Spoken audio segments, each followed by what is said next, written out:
Hi guys, and welcome back to my channel. So in today's video, I will be doing a military wife Q&A, and it's going to be a little bit different. Most Q&As, you take a poll or people send in questions or you answer things that, you've heard, people wonder about and things like that. But in today's Q&A, what I will be answering are the cringiest questions that I have ever gotten as a military spouse. Now, I believe that, at times, when people ask certain questions, it's not with any type of malice. It's just pure ignorance. And that's okay because you shouldn't have knowledge about something that you haven't experienced. And that's all right. But what I'm going to get into today, and I just want to answer these questions in a really lighthearted way. In real life, I'll probably roll my eyes and keep walking or have a simple, answer for it. But today I'm just going to go into the questions in depth, why you shouldn't ask them, but I'm also going to answer them as well. So you guys, let's get into it. The most cringiest questions that you can ever ask a military spouse.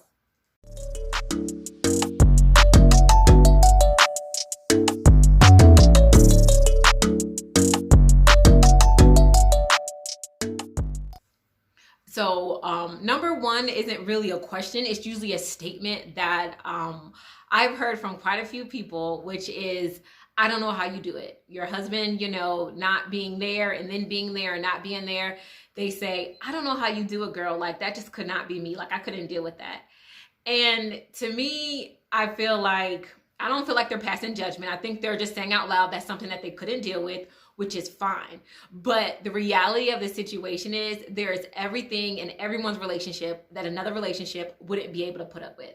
Now, my husband being gone probably 2 months to 3 months out of a year is something that you would not be able to deal with, maybe parenting alone, dealing with a home alone, things of that nature. But there's things that probably I wouldn't deal with in a relationship. Maybe I wouldn't handle it very well if, I had a spouse that was an addict, or maybe I wouldn't, really take too kindly if I had a spouse that was overweight, different strokes for different folks. So when you go up to someone and you say, I don't know how you do it, I wouldn't put up with that. I couldn't be in that type of relationship. It's equally as offensive if you go to someone and say, hey, your husband is overweight. I think that's gross. I wouldn't do that.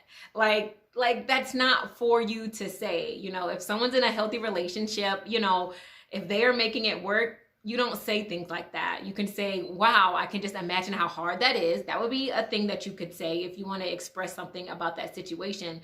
But telling a military spouse that you wouldn't put up with their lifestyle, you don't say that. Like, that's not something for you to say. Love can push you to do incredible things, difficult things, hard things.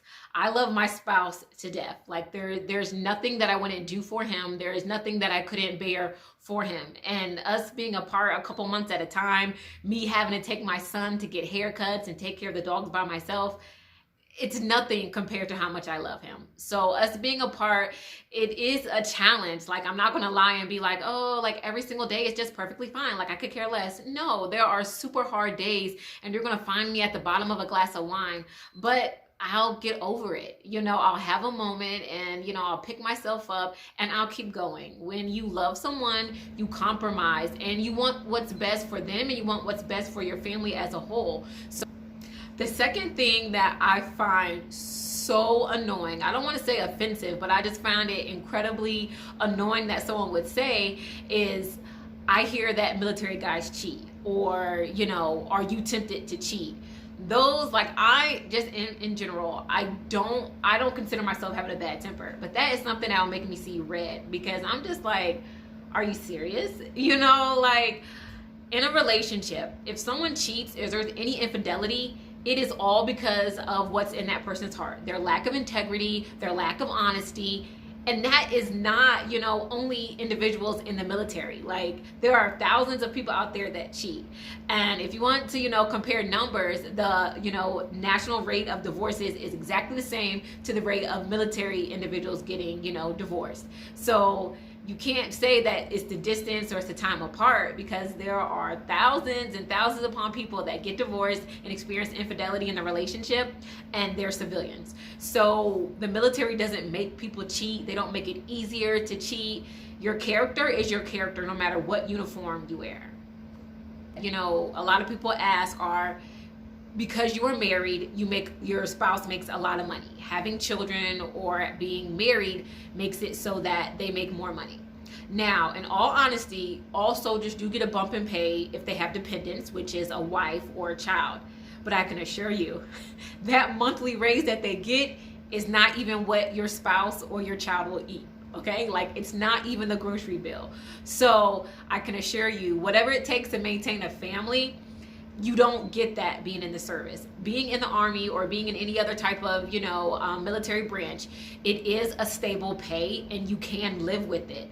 But it's not as if it's a big old jump from any other blue collar worker. Any type of blue collar worker is going to make this amount of money. And if you've ever, if you have a spouse that works for the government, if you work for the government, the benefits are pretty much equal. One reason that people might think this, and I want to try to get into their brain as to why they would say these things. I don't just want to think that people are just plain rude, but a reason for the quick marriages in the military is due to the fact that the soldier does not know where they're going to be. Now in the civilian world, you get engaged and you can plan your wedding for a year.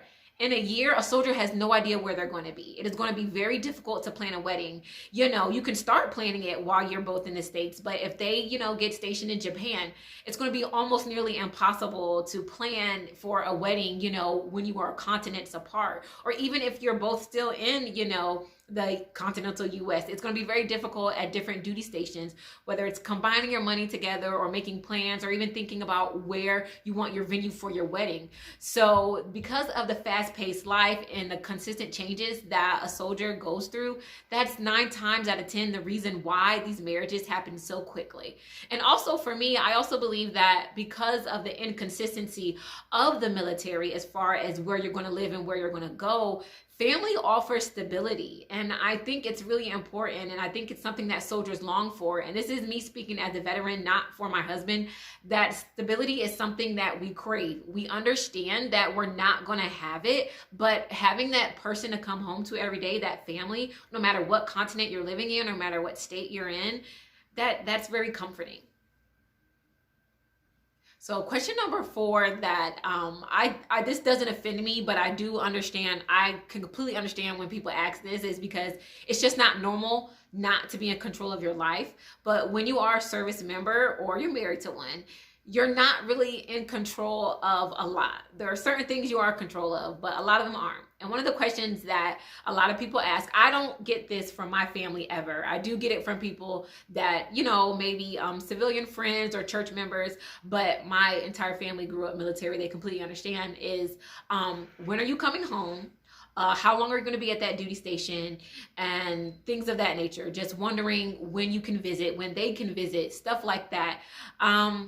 Nobody knows. And to tell you the truth, half the time the Army doesn't know either, or whatever branch of service you're in, they don't know either. These things aren't planned, years and months in ahead. If you get, like a 90-day notice to, orders and moving and things of that nature, that's great. And sometimes you could get things forecasted out way before that. You don't get orders, but even then, forecasted duty stations can change. If you have a family member that has a heart condition, they may not be able to go to a certain base that doesn't have, doctors or cardiologists that could help them. If you have any members in the EFMP program, if you have special education for your children, just depending on what that base offers will determine where you can and can't go. And those things aren't always updated, consistently, as a soldier. And I'm pretty sure the unit administrator tries to keep up on those things. But, to human is to err, so those things aren't really forecasted out at, large amounts of times. So even when it comes to leave, if you have a soldier that has let's say 60 days of leave, he may not be able to take leave because there might be 3 other people in front of him, or it might be, an emergency situation where someone is gone and then they can't leave.